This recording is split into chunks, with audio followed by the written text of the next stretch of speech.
हनुमान चालीसा, जिसके माध्यम से हम लोग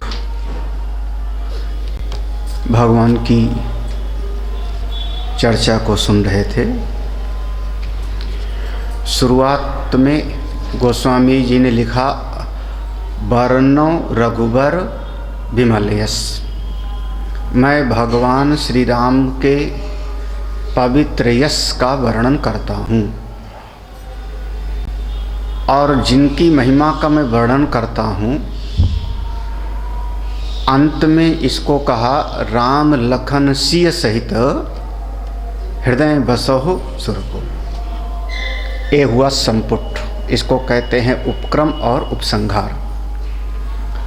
प्रभु की कथा का मैं श्रवण करा रहा हूँ और प्रयोजन है भगवान श्री राम, लक्ष्मण और सीता जी तीनों मेरे हृदय में ही वास करें। ये प्रयोजन है, ये उपसंहार है। दृष्टांत के रूप में अगर हम पूछें, क्या कभी ऐसा है कि किसी के हृदय में भगवान राम, लक्ष्मण, सीता तीनों वास किए हैं? ये दृष्टांत है। क्या कभी ऐसा है? अगर किसी चीज़ का दृष्टांत ना दिखाया जा सके तो केवल कल्पित होगा, एक मनोराज्य के अंतर्गत होगा। क्या दृष्टांत है? तो कहा हाँ, क्यों नहीं, हनुमान जी साक्षात दृष्टांत हैं। उन्होंने एक समय पर जब वो भरी सभा में उनको मणियों की माला दी गई और उसको फोड़ के राम राम देखने लगे, और जब वहाँ पर चर्चा हुई कि क्या वास्तव में आपके भीतर हैं क्या, तो हनुमान जी ने अपना सीना चीर करके हृदय में भगवान का दर्शन करा दिया। ये है दृष्टांत, ये दृष्टांत हो गया। तो जो मेरे आदर्श हैं, जो मेरे गुरुदेव हैं, आराध्य हनुमान जी महाराज, अगर उनके हृदय में भगवान का वास है तो भक्त के हृदय में भी वास हो सकता है ना। ये है उपनय, इसको कहते हैं। उस दृष्टांत को अपने दृष्टांत के साथ ले आओ। जब उनके हृदय में हुआ तो मेरे हृदय में भी भगवान का दर्शन हो सकता है। इसलिए आप भक्ति करो, उपासना करो, भगवान की शरण में रहो, तो निश्चित रूप से प्रभु आपके हृदय में निवास करें। हाँ। जीव क्यों नहीं भक्ति कर पाता भगवान की? ये जीव ऐसा है ना, जीव का एक स्वभाव है कि जीव जीवन भर व्यवस्था बनाता है, क्योंकि इस दुनिया में कुछ न कुछ बिगड़े रहता है, कुछ न कुछ बिगड़ा रहता है। पढ़ लूँ, परीक्षा पास लूँ, कर लूँ, फिर पता नहीं कौन कौन सी परीक्षा देता रहता है आदमी। आजकल तो नई नई शाखाएं हैं, टीटी, भगवान भला करे कौन सा है। हम लोग टिकट कलेक्टर समझते थे, टीटी वाला ना। अब हाँ, अच्छा वो टीटीई है, ये टीईटी है, ये भगवान जो भी हो गए। ये परीक्षा दे लो, ये परीक्षा दो लो, फिर सुखी हो जाएंगे। ये कर लो, फिर सुखी हो जाऊंगा। नौकरी मिल जाए, फिर सुखी हो जाऊंगा, है ना। नौकरी मिल जाए, और नौकरी मिल जाए तो उसके बाद पोस्टिंग सही जगह हो जाए। हाँ वीरेंद्र, सब अनुभव को ले आओ। हाँ, पोस्टिंग गड़बड़ मिल जावे तो सारा सुख खत्म। फिर कभी कभी जो आपका जो इमीडिएट बॉस है, अफसर है, हाँ, उसका ट्रांसफ़र करा दो, फिर सुखी हो जाऊँ। लोग लगे रहते हैं लखनऊ में। हाँ, अब आप व्यवस्था बना रहे हो, फिर उसके बाद सब ठीक हो गया तो एक घर बना लूँ तो सुखी हो जाऊँगा। घर बन गया, पत्नी है, तो अब एक लड़की हो जाए तो सुखी हो जाऊंगा। फिर लड़की की शादी हो जाए तो सुखी हो जाऊंगा। पोता पोती हो जाए तो चैन की बंसी बजाऊंगा। आप जीवन भर व्यवस्था बनाते रहते हो, व्यवस्था बनाते रहते हो, और जीवन जीने का समय मिलता नहीं, है ना। आपके जीवन की कहानी, इतना कर लूँ, ये कर लूँ, ये कर लूँ। और ये सृष्टि ऐसी है कि इसमें दो को संभालोगे तो तीसरा बिगड़ ही जाएगा। कोई न कोई एक बिल्कुल बिगड़ा हुआ रहेगा। आप अरे कभी घर में आपका पंखा खराब हो जाएगा, पंखा ठीक कराओ तो बिजली नहीं आएगी आप लोग। है ना, है कि नहीं?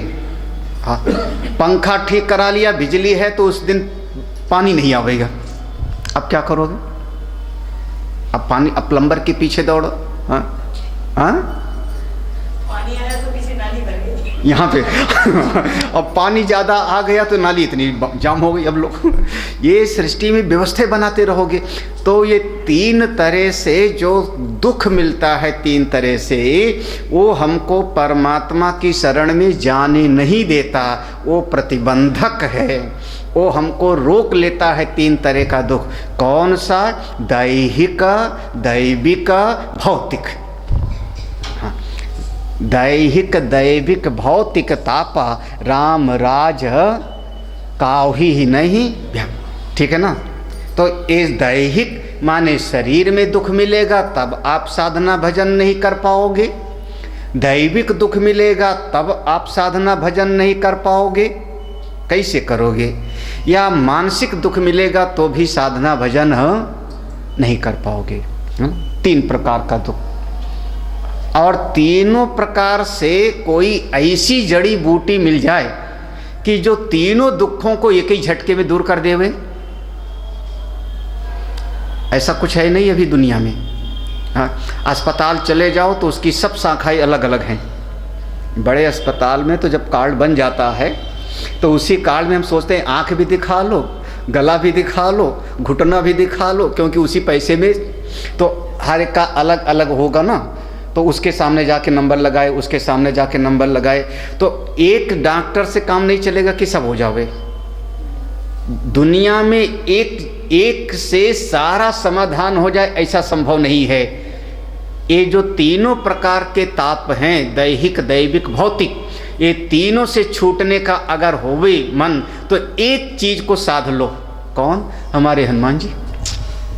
ये है असली संजीवनी मूरी, संजीवनी बूटी। अगर हनुमान जी कृपा करें तो आपके तीनों प्रकार के ताप दूर। अच्छा, ताप खत्म हो जाएंगे तब होगा क्या? अरे तभी तो आप साधना भजन कर पाओगे। संसार में कुछ बिगड़ा रहे ना तो भजन भजन में मन नहीं लगता। ये सब अनुभव की बात है। आप सवेरे बैठ जाओ पूजा करने के लिए, पूजा करने के लिए बैठ जाओ, और घुटने में दर्द करेगा तो कैसे करोगे? बार बार ध्यान घुटने पे जाएगा। नहीं होता होगा आपका, आपका ना होता हो, मेरा तो होता है। आप लोग सिद्ध होंगे। हाँ, अब घर में कुछ गड़बड़ हो जावे, आप बैठ जाओ पूजा करने के लिए, तो फिर कबीर साहब कहेंगे माला तो कर में फिरे, जीव फिरे मुखमाय, मनवा तो चौदिस फिरे, ये तो सुमिरन ना कहने पड़ेगा। क्योंकि अब घर में ये बिगड़ा है, वो बिगड़ा है, वो बिगड़ा है, तो कहेंगे कर का मन का डार दे, मन का फिर। हाँ, और सब अच्छा लगता है सुनने में। सब ठीक हो गए तो सब अच्छा लगता है। अब जैसे जो लोग बाहर से आए हो, है ना, बाहर से आए हो, तो अब यहाँ आपको आलू गोभी कहाँ से खरीदना है आपको सोचना नहीं है ना, दूध कहाँ से आएगी कोई सोचने की बात नहीं है ना। अब चाहे नम्रता जी सोचे, महाराज जी सोचे, वीरेंद्र सोचे, इनका लोगों को जो बुलाए हैं उनकी जिम्मेदारी है। तो आप निश्चिंत हो के आप पढ़ सकते हो। हाँ, एक शरीर है, स्थूल शरीर, एक सूक्ष्म शरीर, एक कारण शरीर, तीनों के भीतर मेरा वो आत्मा चम चम चम चमक रहा है, चेतन स्वरूप, है ना। अब अगर सब इकट्ठा करना हो सरंजाम तो सब व्यवस्था बनानी हो तो कुछ नहीं होता। तो बस एक हनुमान जी की आराधना कर लो, सब काम बन जाएगा। कौन सा? सबसे पहले समझो कि कई बार जैसे कोई साधना भजन करने शुरू कर देता है तो ये सबसे पहले तो नाराज होते हैं ये देवता लोग। देवता लोग बहुत, अरे ये तो गड़बड़ हो गया, ये गड़बड़ हुआ, क्या हो गया? बोले देखो देखो, ये हमारा दूध देने वाली गाय थी, हमारे हाथ कब्जे से जा रही है। हम मनुष्य लोग देवताओं के दुधारू पशु हैं। ये वेद में लिखा है, ये वेद में लिखा है, देवा नाम पशु। तो आप लोग देवताओं के दुधारू पशु हो। तो जैसे दूध गाय देती है तो हमारे घर के बच्चे पीते हैं, हम पीते हैं। ऐसे हम लोग हवन में आहुति करते हैं, इंद्राय स्वाहा वरुणाय स्वाहा, तो देवता लोग पुष्ट होते हैं। तो जिस दिन कोई साधना भजन करने लगता है, देवता कहते हैं हमारी गाय तो गई, अब यज्ञ नहीं करेगा, अब तो केवल नारायण नारायण जपेगा, अभी केवल राधे राधे जपेगा, मेरे हाथ से तो गया, यज्ञ करेगा नहीं, हमारा तो खुराक मिटी, तो क्या करूं? बोले कोई ना कोई बाधा डालो। तो देवता लोग ही बाधा डाल देते हैं। कौन सा? तो ये जो दैविक बाधा में कैसे डाला? बोले सुरसा नाम अहिन कई माता पठैन आय कही तय। याद आया ना? किसने भेजा था? देवताओं ने भेजा था ना। अच्छा, कौन है? अरे महाराज, जिसका 100 योजन मुख होवे तो कोई पिशाचिनी से कम होगी क्या? सांपों की माँ है। भूख ज़्यादा लगे तो अपने ही अंडे बच्चे को वो खा जावे, तो पिशाचिनी से कम है क्या? तो ये है जैसे भूत पिशाच निकट नहीं। हाँ, जैसे साधना भजन करने चलते हो तो थोड़ा आपकी साधना भजन में बाधा डालने वाले ये डाकनी पिशाचनी भूत बैताल तमाम हो जाते हैं। तो करो क्या? हनुमान जी का ध्यान करो, हनुमान जी की चालीसा पढ़ते हुए चले जाओ, कोई आपके पास हिम्मत नहीं करेगा। एक कल्याण में एक लेख छपा था, पढ़ो समझो और करो में, उसमें छपा था। तो बहुत पहले 2500 साल हमने पढ़ा था कि कोई आदमी पान खाने का शौकीन था, पान खाने का शौकीन था। तो उसने जो है शाम को जो नौकरी से निकला तो पान के लिए खाया, पान की पुड़िया बनवा लिया, पुड़िया बनवा के अपना जेब में रख के साइकिल से चल पड़ा। अंधेरा हो गया था, तो रास्ते में उसको कोई भूत मिल गया। तो उसके पाँव टेढ़े टेढ़े, हमने देखा नहीं, ऐसे लिखा हुआ है। भूत के पांव टेढ़े होते हैं और अगर चंद्रमा भी निकला हो में तो परछाई नहीं पड़ती, ऐसा कहते हैं। तो जैसे वो भूत आया, वो भूत जैसे सामने आया, ये तो डर के कांपने लगा, यूं यूं। तो भूत सामने खड़ा हो गया, इसको पकड़े ना। तो भूत इसको कहे ये जेब में रखा है पुड़िया, दे दे हमको, फेंक दे, जेब की पुड़िया हमको फेंक दे। तो भूत इसको पकड़े ना, दूर से कहे कि वो जो जेब में पुड़िया है वो हमको दे दे, फेंक दे। तो इसने सोचा, अब थोड़ी अक्ल काम कर गई, इसने सोचा अगर भूत है तो इसको तो मेरा गला दबा देना चाहिए अब तक। और दूर खड़ा हुआ बोल रहा है पुड़िया दे दे, इसका मतलब इस पुड़िया में कोई खास, पुड़िया दूंगा नहीं। उसने पुड़िया अपनी जेब में और संभाली, साइकिल संभाली, उसने कहा पुड़िया नहीं दूंगा, जा रहा हूँ। अब पीछे पीछे भूत दौड़े, पुड़िया दे दे, पुड़िया दे दे, पुड़िया निकाल, पुड़िया निकाल। ये बिल्कुल निकाल लेना, तो भूत ने छुआ नहीं, घर पहुँचा। जब घर पहुँचा तो उसने लालटेन वगैरह की रोशनी में पुड़िया निकाली। तो पुड़िया जो थी, जैसे कई बार लोग किताब उताब बेच जाते हैं दुकान पे ना, तो वो जो पान वाला दुकान वाला था उसने रद्दी में खरीद लिया था। उसमें थी एक गीता जी, और गीता का पन्ना में ही वो पुड़िया लपेटा था, जिसमें गीता जी के श्लोक लिखे हुए थे, उसी में लपेटा हुआ था। महाराज जैसे उसने देखा, अरे इसमें तो गीता जी का पन्ना है, लगता है इसी के कारण से वो भूत हमको मारा नहीं। हा? उसके बाद फिर उस गीता पढ़ना शुरू कर दिया, क्योंकि भय बिन हो ही ना। तो भाई अगर हनुमान चालीसा पास में रखोगे तो भूत आपके पास आएगा नहीं। भूत और पिशाच, ये दो। भूत माने जो इस लोक से चले गए। भू एक धातु है, उसका रूप चलता है भवति भवतः भवन, है ना। तो उसमें है कि भू माने इस लोक से जो चले गए हैं, लेकिन उनकी ममता इसी लोक में है। ध्यान से समझना, इस लोक से चले तो गए हैं, लेकिन उनका मोह आसक्ति इसी लोक में है।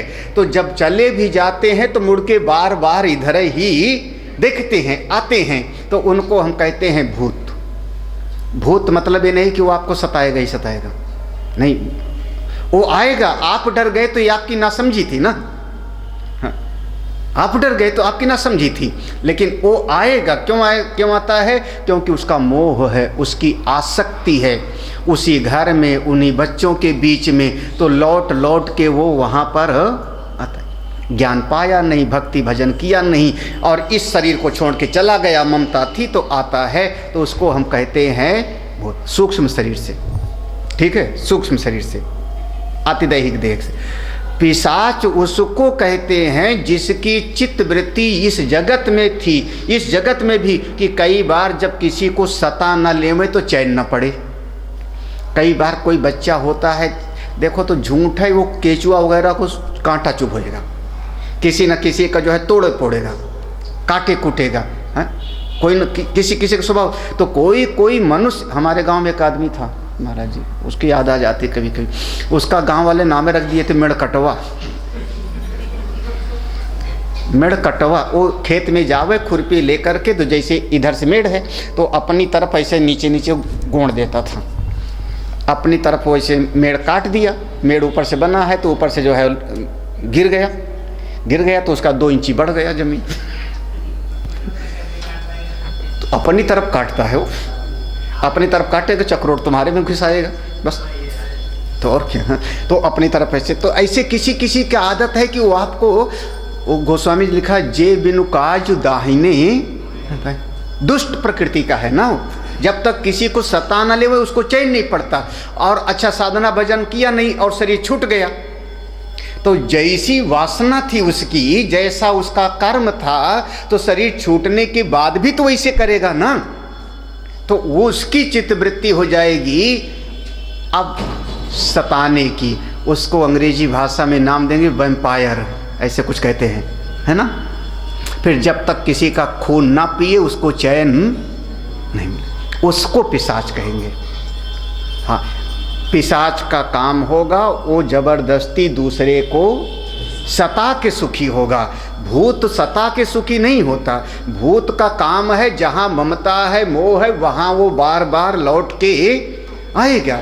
अरे यहाँ हमने खजाना गाड़ रखा था, बताना कर टाइम नहीं मिला और मेरे सांस निकल गए, मेरे बच्चे खोद नहीं पा रहे हैं, दुखी हैं बेचारे, तो बार बार घर में घूमेगा ना।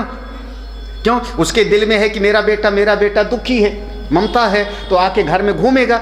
खजाना निकाल ले, हमने गाड़ा रखा था, अब शरीर नहीं तो पता कैसे लगे। तो आदमी कहेगा घर में भूत घूमता है, अब्राहम लिंकन का कि किसका।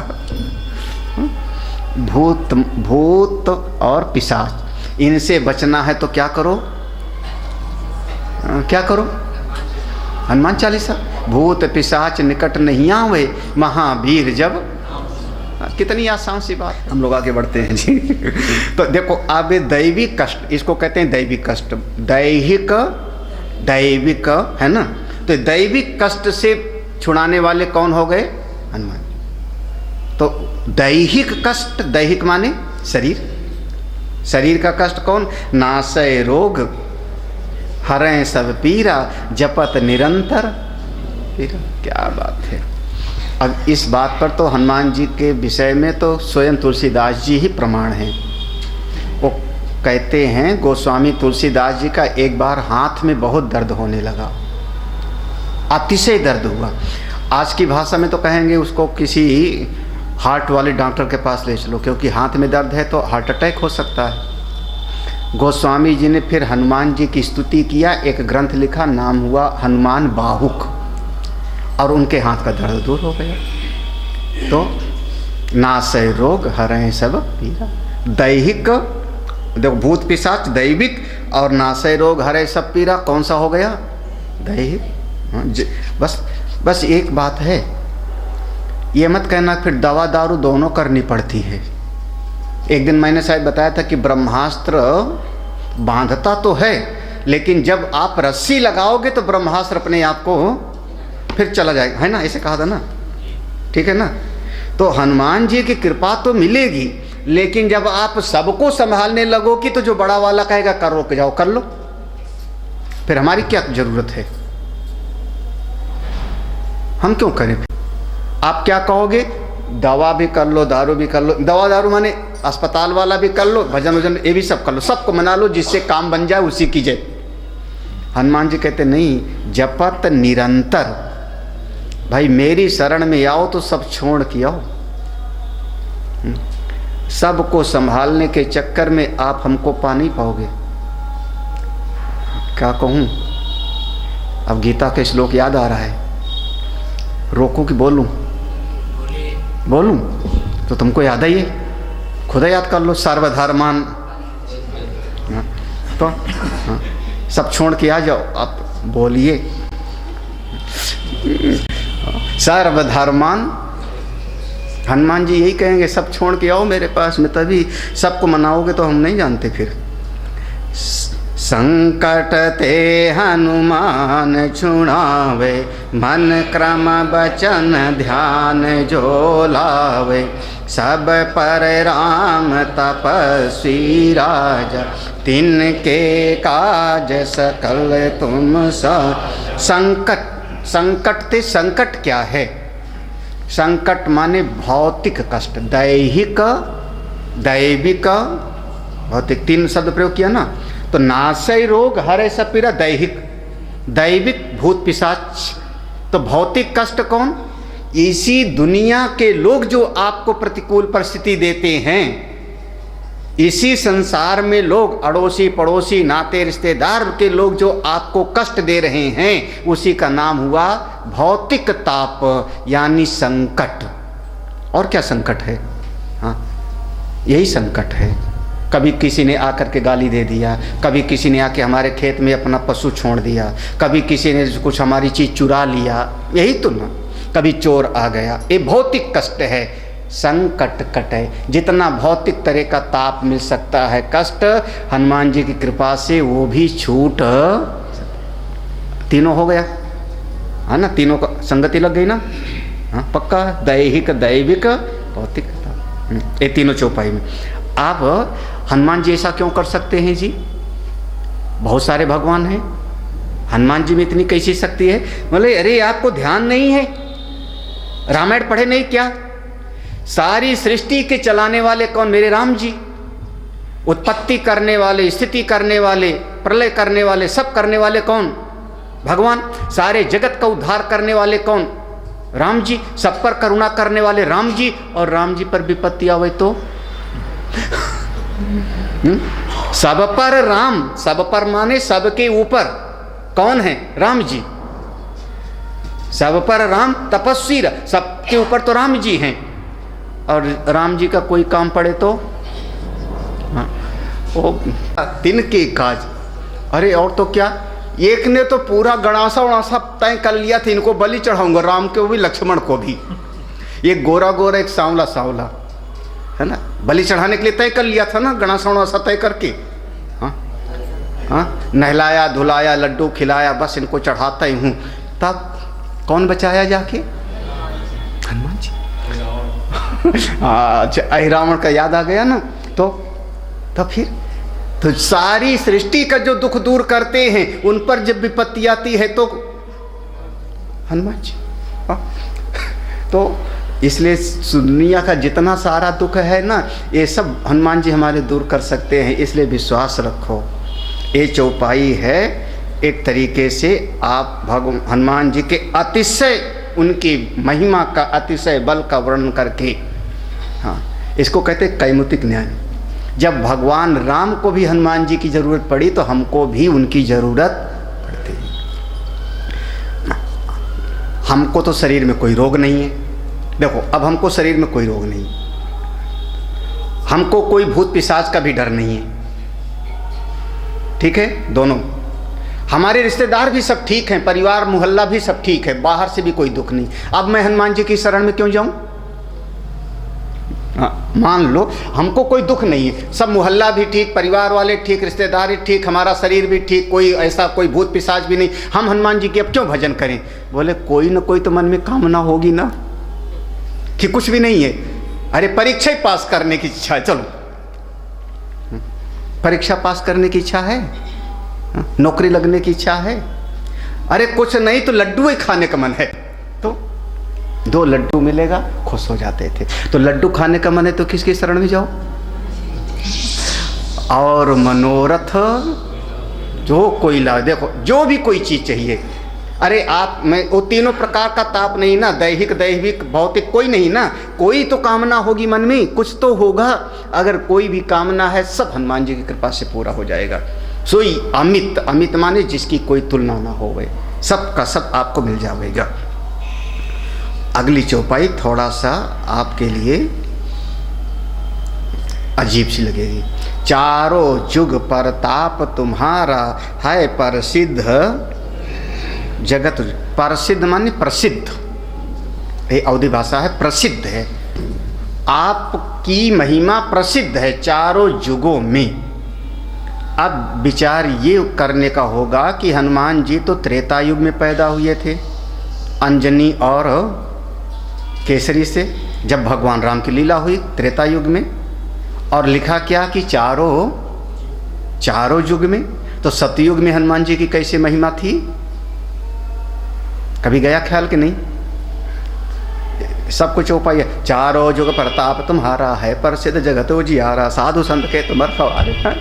चारों युग में कैसे हनुमान जी कब हुए थे? त्रेता। तो द्वापर का तो मान लेंगे क्योंकि हनुमान जी चिरंजीवी हैं। भगवान ने वरदान दे दिया कि जब तक कथा चलेगी तब तक तुम पृथ्वी पे रहो, तो द्वापर हो गया चलेगा, कलयुग में है चलेगा। लेकिन सतयुग में कैसे उनकी महिमा प्रसिद्ध है? कौन बताएगा? आप चलो समझना। सहस्र युग पर्यंतम अहर्य ब्रह्मणो विदु। ये जो चार चतुर्युग है ना, सतयुग त्रेता द्वापर कलयुग, ये चारों को मिला के हम कहते हैं एक चतुर्युग। एक चतुर्युग तो इस जैसे एक चतुर्युग, ऐसे 100 चतुर्युग जब बीत जाएगा, 1000 चतुर्युग, तो ब्रह्मा जी की रात्रि होती है। एक चतुर्युग 1000 चतुर्युग बराबर ब्रह्मा जी का एक दिन। ठीक है ना? हाँ, गीता जी में आया। भगवान श्री राम की जो लीला हुई तो ऐसे चतुर्युग बीतता रहता है। फिर ब्रह्मा जी को उतनी रात होती है तो सो जाते हैं, फिर ब्रह्मा जी जब उठते हैं तो फिर सृष्टि बनती है, फिर बनती है तो फिर 1000 चतुर्युग का वैसे रोटेशन होगा। एक बार चतुर्युग बीत गया फिर चतुर्युग आएगा। तो ऐसे ये जो कल्प आया हमारा, इस कल्प में, इस कल्प का नाम है श्वेत वराह कल्प। श्वेत वराह कल्प, ठीक है। इस कल्प में ब्रह्मा जी के जो 24वीं चतुर्युगी थी, 24वीं, उसमें भगवान राम की लीला हुई थी। जैसे 23 चतुर्युग बीत गया, 23 बार रोटेशन हो गया, तो 24वां जो चतुर्युग बीत चल रहा था तो उसमें भगवान राम जी की लीला हुई थी। उस समय हनुमान जी प्रकट हुए। आज के समय में जो चल रहा है वो 28वां चतुर्युग चल रहा है। जब कभी पंडित जी कोई संकल्प पढ़ेंगे तो बड़े ध्यान से सुनना। अष्टाविंशतितमे कलियुगे कलि प्रथम चरणे जम्बूदि। अष्टाविंशति माने 28वां। ये आपका 28वां जो है चतुर्युग चल रहा है। और भगवान राम की लीला हुई थी, तो भगवान राम की जो लीला हुई उसके बाद 3 चतुर्युग का रोटेशन और बीत गया। हाँ, 25वां गया, 26वां गया, 27वां गया, ये 28वां चल रहा है। ठीक है, अब समझ में आया ना? अब तो नहीं शंका है। हाँ, अब ये सब शास्त्रीय बातें हैं। तो अब हनुमान जी का चारों युग में आपकी महिमा की प्रसिद्धि है। क्यों? क्योंकि हनुमान जी तो 24वें चतुर्युग में हुए थे और अब तो चल रहा है 28वां। ठीक है, आगे बढ़ूं? बहुत बढ़िया, वेरी गुड, बड़ी जल्दी समझ जाते हो आप लोग, बहुत अच्छे हो। साधु संत के तुम रखवारे हो। कम से कम इस चौपाई पर अब मेरा जो है क्या कहूँ, साधु हम उसको कहते हैं जो कुछ चाहते नहीं किसी से। संत वो है जो सत स्वरूप में स्थित है। संत माने जो सत मात्र में स्थित है, अपनी महिमा में स्थित है। वो अपने सच्चिदानंद स्वरूप से डामाडोल नहीं होता। साधु संत उसके मन में कोई कामना नहीं, और कामना होगी तभी पूरी तरह से साधुता में कमी आ गई। कोई कामना नहीं, कोई चाह ही नहीं है। हाँ, क्या अब तो ये मत समझना कि साधु संत बैठ करके और साधु संत कहते हैं हनुमान जी हमको बचाओ, हनुमान जी हमारी रक्षा करो, ये नहीं। साधु माने वो, संत माने वो जिसके मन में कोई कामना ही नहीं है। जा ही न चाही कब हों कछु, वो अपनी महिमा में स्थित हैं। तो जब वो अपनी महिमा में स्थित हैं तो राम जी की जिम्मेदारी हो गई ना उनके संभालने की। तो उनकी सुरक्षा में कौन विराजमान रहते हैं? हनुमान जी, उनकी ड्यूटी है। चलो कथा में सुन लेना। भरत जी सिद्ध हैं, जड़ भरत सिद्ध हैं, है ना। उनको एक जंगली आदमी ने उनको पकड़वा मंगाया बलि चढ़ाने के लिए। देवी जी थी, कथा जो सुनी है याद कर लेना, जड़ भरत की कथा में। और जब देवी जी का विग्रह विराजमान है, उनको पूजा वूजा कर करके बलि चढ़ाने के लिए तैयार किया, तो प्रार्थना नहीं करते कि बलि की देवी जी हमको बचाओ, क्योंकि मैं शरीर ही नहीं हूं, तो प्रार्थना किस बात की। साधु माने वो जो शरीर से ऊपर अपने परमात्मा से एक है। जो शरीर को मैं माने वो साधु नहीं। हाँ, वो तो देहात्म भाव से बहुत ऊपर है। हाँ, शरीर की रक्षा के लिए क्या प्रार्थना करना। तो उनके शरीर की रक्षा की जिम्मेदारी उनकी है ना, समष्टि की है। तो वहां पर वर्णन आएगा कि वो माँ भगवती ही प्रकट हो जाती हैं और पूरा का पूरा वो जल्लाद और कबीले के लोगों को मार डालती हैं। और भरत जी वहां धन्यवाद भी नहीं बोले, एक बार चले गए अपनी महिमा में। क्यों? आपने अपनी ड्यूटी निभाई तो काहे का थैंक्स। सुना है कथा में, 5वां स्कंद पढ़ लेना जड़ भरत जी का, है ना। साधु संत के तुम रखवारे, इसको पढ़ करके मत समझना कि साधु जी महाराज इसलिए बैठे रहते हनुमान जी बचाओ, हनुमान जी रक्षा करो, हनुमान जी लड्डू खिलाओ, ये नहीं। वो तो अपने स्वरूप में रमण करते हैं। वो फिर हनुमान जी अपने आप ही उसका देखभाल करते हैं। क्यों? क्योंकि इसने परमात्मा का ध्यान लगाए रखा है, इनका चित्त नारायण से लगा है, तो इसके शरीर की रक्षा करना मेरी ही जिम्मेदारी है। साधु संत के तुम है। असुर निकंदन राम दुलारे। असुर निकंदन, दुष्टों का नाश करने वाले। राम दुलारे, राम दुलारे माने भगवान राम के बड़े जो है लाडले हो आप, है ना। दुलार माने बड़े, क्या कहोगे उनको, बहुत प्रिय, बहुत प्रिय, लाडले हो आप। सबसे ज्यादा भगवान आपसे प्यार करते हैं। हाँ, हो गया ना यहाँ तक। आपकी शरण में जो चला जाए, अष्ट सिद्धि 9 निधि के दाता, असवर दीन जान की। हाँ, सुंदरकांड में चौपाई आती है, अजर अमर गुण निधि सुत हो। माँ भगवती ने कहा था। वैसे पता नहीं क्यों मेरी बुद्धि थोड़ा विचार करती है, माँ सीता जी के पहले ही 8 सिद्धियां उनको मिल चुकी है ना। जैसे एक सिद्धि का नाम है अणिमा, 8 सिद्धियों में से एक का नाम है अणिमा। अणिमा माने शरीर को, इस शरीर को सूक्ष्म बना लेना, अणु के जैसा। अणिमा अणु के जैसा सूक्ष्म बना लेना। गरिमा, इस शरीर को भारी बना लेना, पर्वत के जैसे, कोई हिला न पावे। लघिमा, ये है सिद्धि, इस शरीर को लघु बना लेना, छोटा बना लेना। इशिता, लोगों को बस में कर लेना, अपने हिसाब से चलाना। प्राकाम में ऐसे ऐसे 8 सिद्धियां हैं। तो हनुमान जी तो माँ सीता जी से मिलने के पहले ही उनका कितना तरह का शरीर बदल गया था। जब भगवान से मिले थे तो शरीर बदले थे ना, वो ब्राह्मण का रूप बनाए। फिर उसके बाद जब समुद्र का लंघन करने चले तो रूप बदला ना। और जब सुरसा के साथ कंपटीशन किया तो हाँ, उसने इतना जोजन बढ़ाया, तो हनुमान जी ने कितना वो जोजन, हाँ, है ना। तो ये कैसे, तो हनुमान जी को पहले से सिद्धि प्राप्त है। माँ भगवती ने तो केवल मुहर लगा दिया, जाओ अजर अमर। तो 8 सिद्धि 9 निधि हनुमान जी के पास में है। इसीलिए जो उनकी शरण में जावे उसको भी वो दे देते हैं, वो दे देते हैं। जाइए, हाँ भाई, हाँ फिर पढ़ते हैं। राम रसायन तुम्हारे पासा, सदा रहो रघुपति के दासा। तुम्हारे भजन राम को पावे, जन्म जन्म के दुख विश्रामे। अंत काल रघुबर पुर जाई, जहाँ जन्म हरि भक्त। राम रसायन, ये जैसे आयुर्वेद में 4-5 चीज़ों को मिला के जड़ी बूटी बना करके एक कोई बहुत बढ़िया दवाई बनाते हैं, और दवाई बना करके दी जाती है, लीजिए तुम्हारा जो हड्डियों तक का बुखार ये जड़ी बूटी ऐसे कहते हैं ना, ये जड़ी बूटी। ऐसे अगर भगवान को प्रसन्न करने की जड़ी बूटी ढूंढना है तो कौन सा? राम रसायन। भगवान राम को प्रसन्न करने वाली जड़ी बूटी आपके पास है। हाँ, जिसको हनुमान जी खुश हो जाए उसी को जड़ी बूटी देते हैं, सबको नहीं देते। हाँ, हाँ, प्रसन्न कर लो।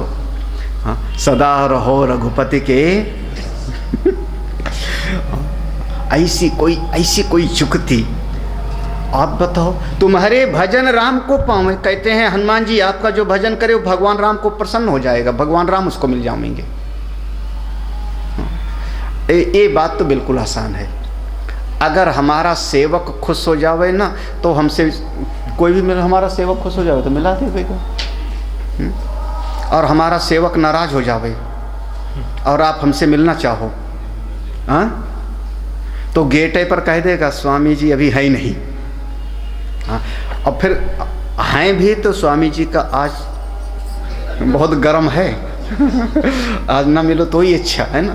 तो जो सेवक होता है वो जब चाहे स्वामी जी से मिला सकता है, जब चाहे स्वामी जी से ना मिलावे। तो हनुमान जी कौन है? भगवान राम दुआरे तुम रखवारे हो। तो हाँ, तुम्हारे भजन राम को पावें, जन्म जन्म के दुख।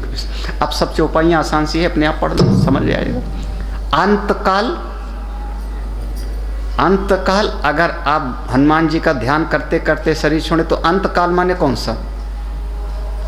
अंतकाल माने कौन सा? नहीं, यहीं पर थोड़ा समझना पड़ेगा। हम लोगों की चिंतन में अंतकाल का अर्थ अलग होता है। नित्य प्रलय, नैमित्तिक प्रलय, प्राकृतिक प्रलय और आत्यंतिक प्रलय। अंतकाल इसको थोड़े कहते हैं शरीर छोड़ने को।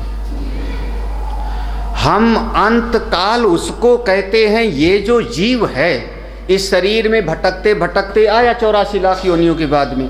अब इस जीव ने इतनी साधना किया कि अब उसको दोबारा शरीर लेना नहीं है, और अब दोबारा उसको शरीर नहीं लेना है। तब जब वो इस शरीर को छोड़ के निकलता है तो उसको हम कहेंगे अब इसका यहाँ पर आना नहीं। समझे? 7वीं क्लास का बच्चा है, परीक्षा पास कर लिया तो उसका अंतकाल नहीं है अभी, क्योंकि 7वीं क्लास के बाद में अभी स्कूल में उसको 8वीं में एडमिशन लेना पड़ेगा ना, समझ रहे हो ना।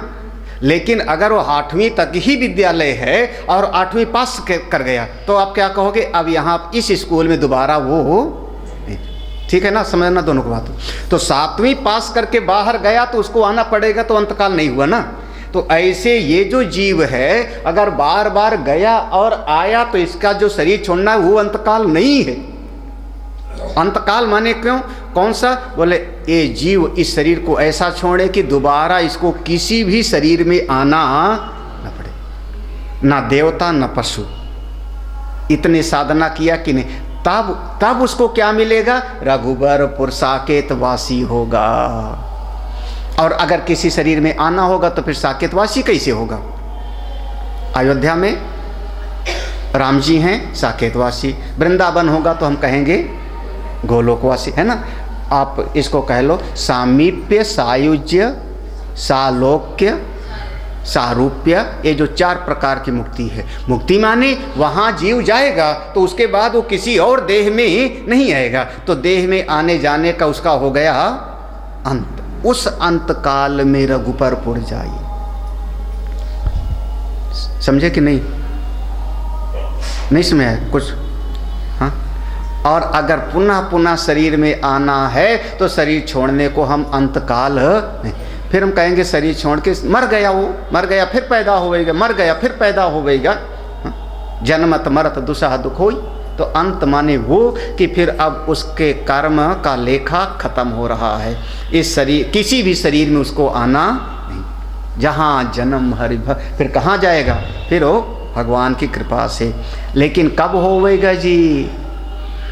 हाँ जी, इतना खाला का घर नाई और देवता। हाँ, जब मन को एकाग्र करके उपासना करोगे, 10 को साधने में कोई काम नहीं आवेगा। ये भी सद जावे, ये भी सिर जावे, ये भी मना लो, ये भी मना लो, ये भी मना लो, तो फिर काहे का? बोले और देवता।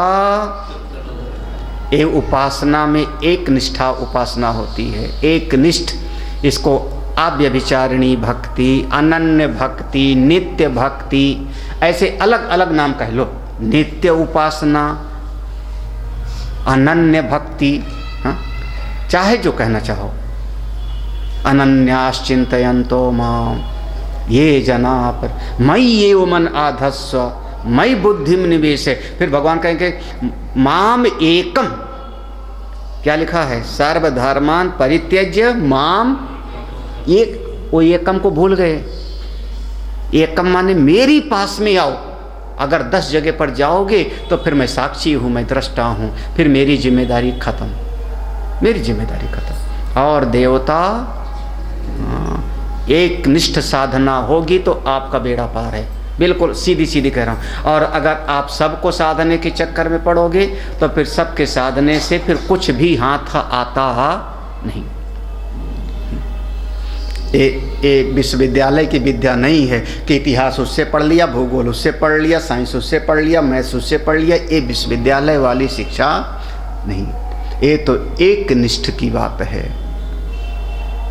हाँ, और देवता चित्त न धरे। अब समझ लो खुद, हनुमत से सर्व सुख करे। फिर अब समरी करते हैं। अब उपसंहार है। संकट कटई मिटय सब पीरा जो सुमिरै हनुमत बलवीरा। संकट मिट जाएगा, समस्त तरह का तकलीफ दूर हो जाएगी। हनुमान जी का ध्यान करो। जय जय जय हनुमान गोसाई। गोसाई, गोसाई माने गोस्वामी। आप अपनी इंद्रियों के स्वामी हो। आपका मन, आपकी इंद्रियां आपके बस में। कृपा करो गुरुदेव की। लो, यहाँ पर हमने पहले दिन कहा था, हनुमान जी को गोस्वामी तुलसीदास जी अपने गुरु के रूप में मानते हैं। याद है ना? दीक्षा गुरु नारायणदास, शिक्षा गुरु काशी में गोस्वामी से सनातन जी, और भगवान का परिचय कराने वाले कौन? हनुमान जी। चित्रकूट में जहाँ पर दर्शन कराया तो कृपा करो गुरुदेव की। जो साफ साफ कैसे हस्ता मलकवत दिखा दे में, है ना? हस्ता मलकवत, हाथ पे आंवला जैसे रख दो ऐसे हथेली पे तो साफ साफ दिखाई पड़े, ऐसे जो परमात्मा का अनुभव करा दे में। हाँ, ऐसे वो कौन कराया ना? हनुमान जी ने। कृपा करो गुरुदेव, आप हम पर भी कृपा करो। जो 7 बार पाठ कर कोई छूट ही बंदी महासुख। इसको हम, आप क्या कहूँ, हमारे इस शरीर के नाना जी, उनके परिवार में कोई तकलीफ हो गई, महाराज तो हनुमान चालीसा पढ़ना शुरू कर दिए। और वो अपना अनुष्ठान रूप में, जैसे सामान्य आदमी सोचता है ये दुख दूर हो जाए, वो दुख दूर हो जाए, 100 बार का जो है वो चना रख लिए थे, एक एक गिन करके। एक बार हो जाए तो एक चना रख देते थे, एक बार हो जाए तो, और एक पाँव पे खड़े होकर के, पता नहीं, हाँ, इतना अनुष्ठान। उनका दिया हुआ संस्कार हमको अभी भी तक याद है। बिठा लेते थे, चल, डांट करके हम ऊँघते रहते थे। कौड़ा होता था, कौड़ा नहीं समझेंगे सब लोग, अलाव जलाया, उसके किनारे बिठा लिए सर्दी में, चल, और भजन गा, दीन बंधु दीनानाथ मेरी। घंटे घंटा मूंग रहे हैं और बोलते जा रहे थे। हमसे बड़ा लगाव तो उनका दिया हो। सत्य माने निरंतर। देखो अनुवाद में लिखा है ना यहाँ पे, देख लेना, शत माने 100 नहीं, ये नहीं कि 100 बार पढ़ लिया उसके बाद हनुमान चालीसा उठा के पोथी में बंद करके, 100 नहीं, 100 का मतलब हुआ निरंतर। छूट ही बंदी, छूट ही बंदी, बंदी का अर्थ आपके जन्म मृत्यु का चक्र छूट जाएगा, आपके जीव के जो आवागमन का चक्र है वो छूट जाएगा, आपके संसार बंधन से छुड़ा देंगे हनुमान जी, और आपको परमात्मा के मिल का सुख होगा। ये है, और जरा जरा से दुख के लिए तो आदमी करता है। जो निरंतर हनुमान चालीसा का पाठ करे उसके समस्त दुखों से छुटकारा। और अभी विजय जी कह रहे थे, जो यह पढ़े हनुमान चालीसा हो सिद्धि, जो इस हनुमान चालीसा का श्रद्धा से प्रेम से पाठ करता है, बिल्कुल शंकर जी साक्षी हैं, भोले बाबा साक्षी हैं कि वो जो कामना होगी उसकी पूरी हो जाएगी। सिद्ध माने होता है हो सिद्ध, सिद्ध का अर्थ होता है आपके चित्त में जो इच्छा होगी वही आपको प्राप्त हो, वही मिल जाएगा, जो कामना होगी। उसको सिद्ध नहीं कहा जा रहा है कि पानी के ऊपर चलने की शक्ति मिल जाए या आग से जले नहीं आप, उसको सिद्ध नहीं मानते। हाँ, सिद्ध मतलब आपको परमात्मा की प्राप्ति हो जाए। आप हो साधक, साधना कर रहे थे, साधक साधना करते करते जब अपने गंतव्य को प्राप्त कर लिया तो उसको हम कहते हैं अब हो गया सिद्ध। साध्य, साधना और साधक, ये तीनों त्रिपुटी जहाँ जाके समाप्त हो जाती उसको हम कहते हैं सिद्ध। और दूसरी भाषा में हमारे अयोध्या के संत लोग संभवतः इसे बोलते हैं प्रसाद सिद्ध हो गया, प्रसाद सिद्ध हो गया। ये नहीं कहते खाना बन गया। हाँ, आप लोग तो बस तो पता नहीं हाँ, क्या कर रहे हो, बोले भिंडी काट रहे हैं। बोले ना समझ लोग अभी तक सीखे नहीं, काट रहे हो। सब्जी को, भिंडी को अमनिया कर रहे हैं। सुना कि नहीं ऐसे? नम्रता क्या बोलता है अपना भंडारी, भंडारी अपना उमाकांत, अमनिया कर रहे हैं। मतलब अमनिया माने उसमें जो और हिस्सा है उसको निकाल करके जो सब्जी बनाने लायक है रख रहे हैं, उसको साफ साफ अलग अलग कर रहे हैं, अमनिया कर रहे हैं। छिलका निकाल रहे हैं, हाँ, छिलका निकाल करके अलग कर रहे हैं, अमनिया कर रहे हैं। चावल बन गया, इसका मतलब क्या कहेंगे? प्रसाद सिद्ध। सिद्ध हो गया माने अब आग की जरूरत नहीं, पक गया, पक गया। ऐसे ये साधक साधना करते करते जब साध्य को प्राप्त कर लिया तो हमने कहा अब हो गया सिद्ध। त्रिपुटी जहाँ समाप्त हो जाती, साधक, साधना और साध्य, तीनों त्रिपुटी जाके जब एक में समा गई तो उसको हम कहते हैं सिद्ध। हो यह सिद्ध साखी तुलसीदास सदा हरि चे। अब तुलसीदास जी ने अपनी तरफ से कहा, हे प्रभु मैं तो प्रभु का दास हूँ, तुलसीदास सदा हरि चे। हनुमान जी महाराज आप भगवान के सेवक हैं, मैं आपका सेवक हूँ। आप भगवान के सेवक हो तो दास, मैं आपका सेवक हूँ तो दासानुदास। आप हम पर कृपा करें, आप हमारे हृदय में विराजमान रहें। यही तो पूरा हो गया ना। पवन तनय संकट हरन मंगल मूर्ति जो राम लखन सीता सहित हृदय बसव सर्वभू। पवन तनय, आप पवन देवता के पुत्र हो, जीव के संकटों को हरने वाले हो। आपका स्वरूप मंगल देने वाला है, मंगल मूर्ति। और मंगल होवे ये बात तो बहुत, कल्याण हो, आनंद हो, ऐसा। बाहर का सुंदरता नहीं, बाहर की सुंदरता तो एक अलग चीज़ है, भीतर की सुंदरता।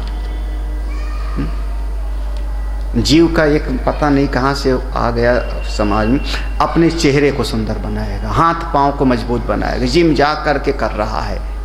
हाँ, किसका? कभी साधना भजन करके मन को सुंदर बनाओ। गांधी जी बहुत कमज़ोर थे, हड्डी हड्डी के। विनोबा भावे बहुत कमज़ोर, दुबले पतले से। अरविंदो बाबू दुबले पतले से। हमारे पूज्य गुरुदेव भी बिल्कुल दुबले पतले से एक महापुरुष, शरीर से कोई सुंदर नहीं। भगवान वेदव्यास जी शरीर से इतने कुरूप कि एक महिला के सामने गए तो आंखें बंद कर लिया। हाँ, एक तो कांपने लगी।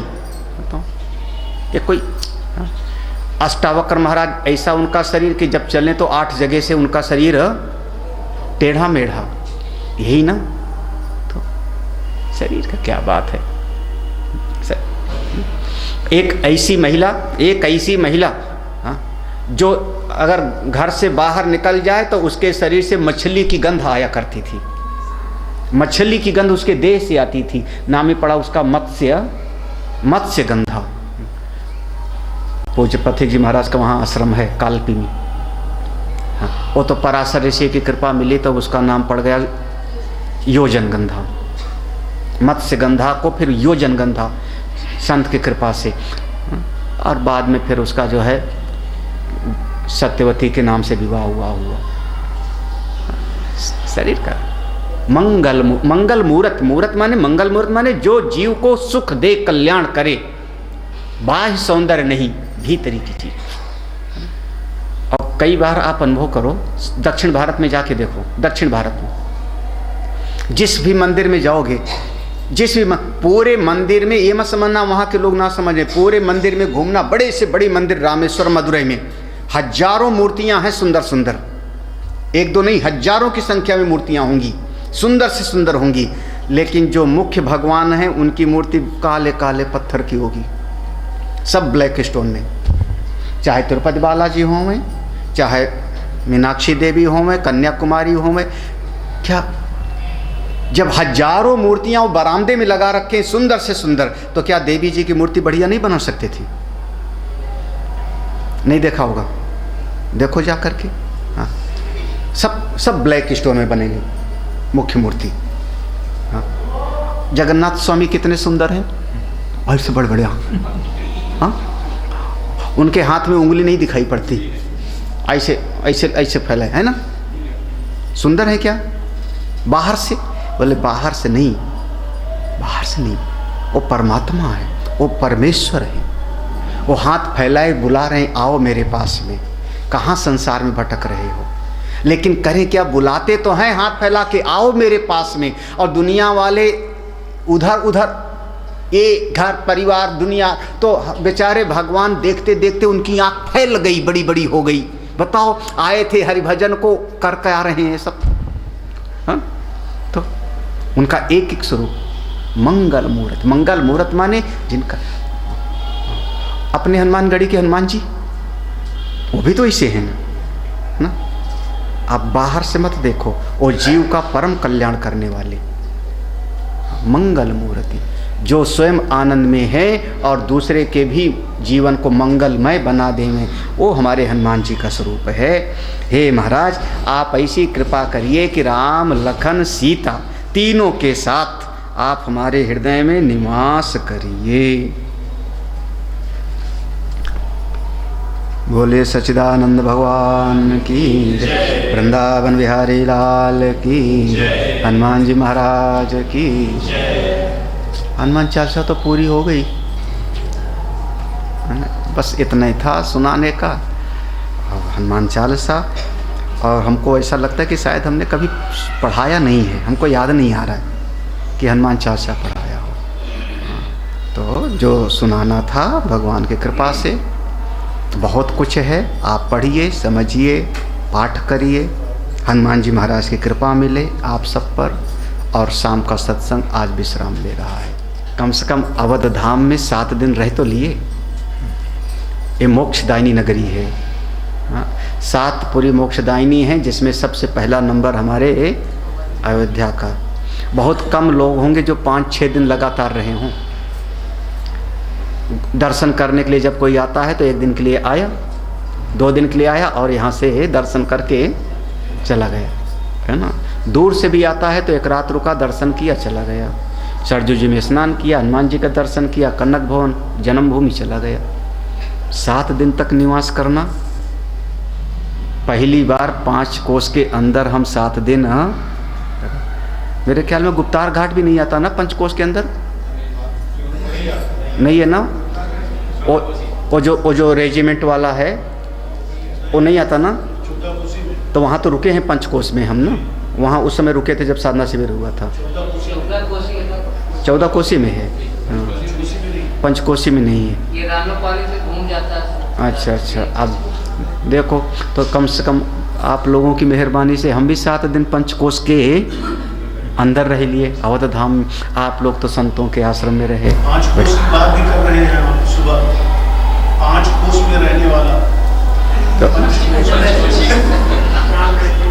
अन्नमय कोस। अच्छा, वो 5 कोस, वो वाला सवेरे वाला पंचकोश ना, हाँ, ठीक है, वो सवेरे सुना जाएगा। इस समय यहाँ पर विश्राम देते हैं। बोले वृंदावन बिहारी लाल।